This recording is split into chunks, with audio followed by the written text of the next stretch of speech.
the EV industry is new, exciting. I mean, across the board. I'm a person. I'm big on EVs. Big. You know.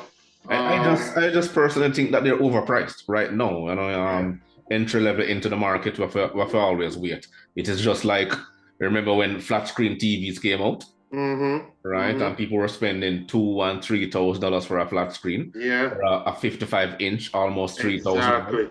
No, a Yeah. 55 inch you can get one for $200. Yeah. I So, know. I so remember when the first flat big back TV, came in, the yeah, first Sony. yeah, You know, they had the this big Sony Sony. flat screen Bravia Listen, or whatever you want to call it. I bought, I think maybe two or three.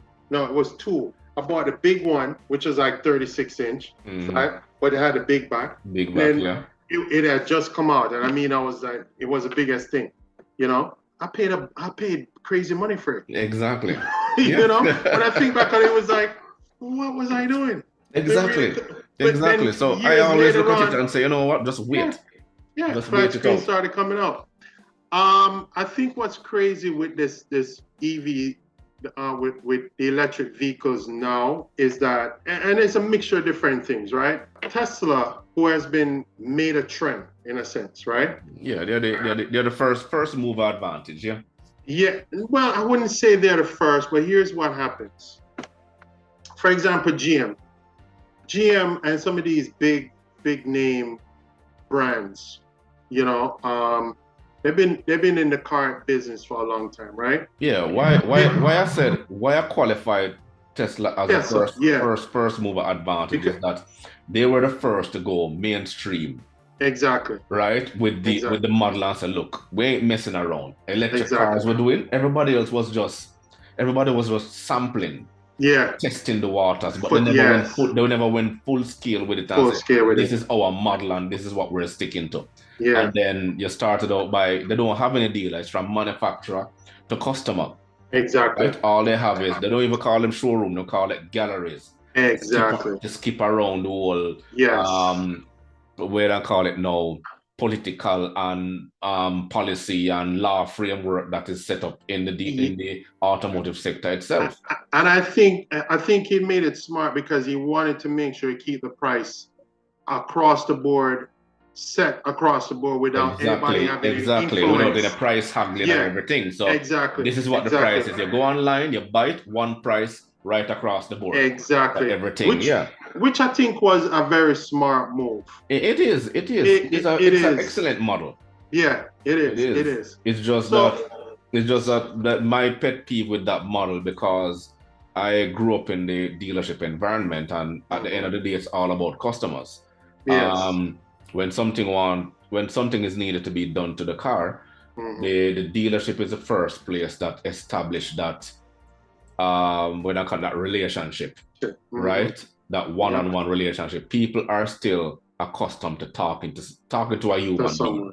Exactly. and Exactly. have that interaction and then you develop that rapport, right? Exactly. And Exactly. you can build network itself from the Exactly. dealership. You don't know who knows who or who knows who, and that's where Yeah. it actually begins. So I'm coming from the old school type of it, but Exactly. Tesla cut out all of that.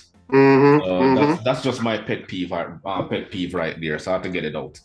Yeah, I Um, think I think I think there was a reason behind it, and at the same time, just like you said, because they wanted to eliminate having the franchise dealers or different entities that would operate independently trying to sell their product, yeah, yeah. and it could have some influence on how that product is presented, Hmm. especially because it's an electric vehicle. You know what I Hmm. mean? And this is a new technology in a sense to the automotive platform.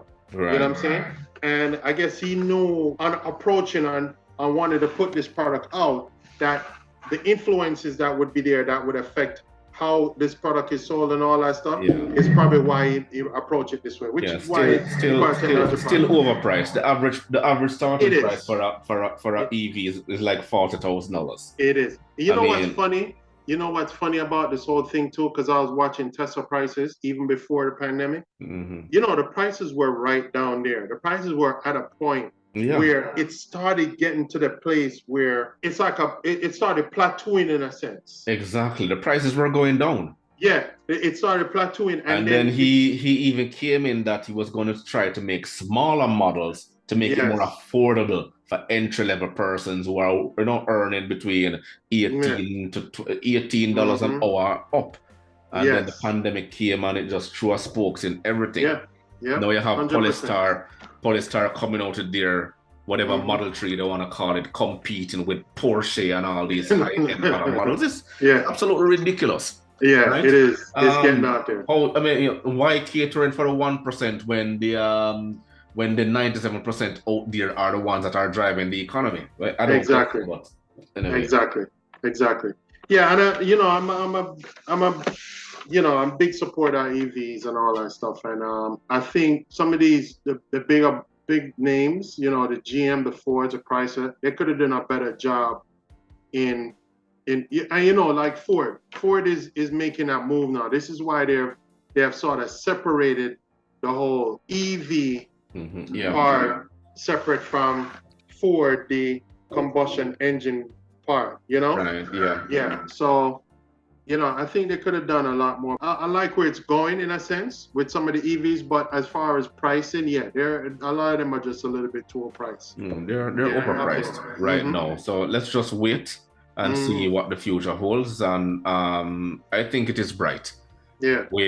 But like I put in one of my posts on my community feed on my YouTube channel, that I'm glad that I'm working in this industry because I'm able to see the technology evolve right before your eyes. Yeah. I mean, you've seen it too. You've driven all the luxury cars out there. Pretty much, and then exactly, and you can remember what it was from a standard to an automatic now to a push button to a key start to you know to the bigger engines coming down to the smaller engines, and how they've been, what I wanted to ask you, right? What do you think about, and not to be off topic, but we're talking about EVs, and we're both from Jamaica, right? What do you make of, and I don't know if you heard about that new policy, the import of electric vehicles into Jamaica? I don't know if you heard. No, I haven't read up on it totally yet. I haven't read up on it. But the thing about it, electric vehicles are already in Jamaica. They are, but they have now they have just adjusted the rates for import duties and stuff like that. Okay. So there's a special duty rate for EVs. Okay, it's like a rebate. So no, it's not a rebate. But what they have done is they have lowered the actual import duty. Oh, okay. So the import duty now, from my understanding, is like 10% or something. Yeah, that's understandable. What they're trying to do is, they're doing the green initiative like most of these first world countries. They're trying to get in on that as well. Exactly. Get persons to get on board with EV and environmental issues and carbon footprint and all these things. But I think one thing they missed though, because what I was briefly reading, and I need to read more into it to figure out why, they have set the year limit of the car to be 3 years. Okay. And EVs right now, the trend that EVs are going right now, they're expensive. Yeah. The average, if you're actually trying to make an impact, I don't think that 10% on the electric car, but it needs to be 3 years, is going to be a more effective way to actually introduce it. How can a managing director or a general manager sit back and allow this to happen? So they are a part of the problem. Well, you see, the thing is, you know what happens there in that brick and mortar, unfortunately? These cars, they're on a floor plan, in a sense, right? The floor plan is how, you use your financing to buy the cars. They are not making money from just the one car to keep that brick and mortar afloat, to keep those people in the store. Right. So in order for them to even things out, when they were getting 10 Corvettes for the month, now they're only getting one Corvette, and they have 200 people coming in on one Corvette.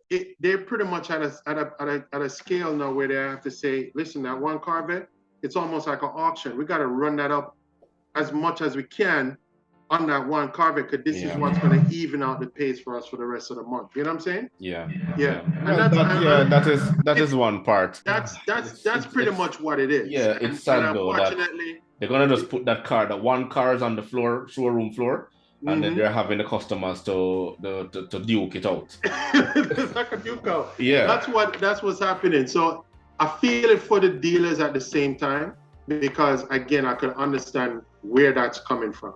Meaning they need to survive at the same time. I can't afford to do that.